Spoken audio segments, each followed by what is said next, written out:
నోట్ల రద్దు నిర్ణయంపై మాజీ కేంద్ర మంత్రి అరుణ్ శౌరి మోదీ ప్రభుత్వానికి మరోసారి చురకలంటించారు. నల్లధనం ఎప్పుడూ కరెన్సీ రూపంలో ఉండదని, స్విస్ బ్యాంక్ ఖాతాల్లోనో లేక కంపెనీ షేర్ల రూపంలోనో ఉంటుందని అన్నారు. హైదరాబాద్లో జరుగుతున్న లిటరరీ ఫెస్టివల్లో lessons to the leaders and followers అనే అంశంపై అరుణ్ శౌరి ప్రసంగించారు.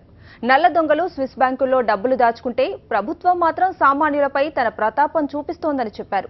ఇక నాయకులకు పదవులు కట్టబెట్టే ముందు జాగ్రత్తగా ఉండాలని, ఒకసారి అధికారంలోకి వస్తే వారిని అడ్డుకోవటం కష్టమన్నారు అరుణ్ శౌరి. ब्लैक मनी इसके लिए है। अरे जिसके पास एक्चुअली ब्लैक मनी है वो क्या यहाँ इंडिया में रुपए में रख रहा है? The last man who kept money cash in India was Mr. Sukhram. He kept 4.5 crores under his bed in bed sheets. Last man 25 years ago, और उनकी ट्रायल अभी चल रही है. जिनके पास एक्चुअली ब्लैक मनी है वो बाहर रख रहे हैं और डॉलर में नहीं रख रहे.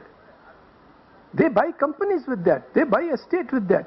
तो जो मच्छर हैं, डेंगू के जो मच्छर हैं, वो स्विट्जरलैंड में उड़ान भर रहे हैं और आप कुल्हाड़ी यहाँ चला रहे हो.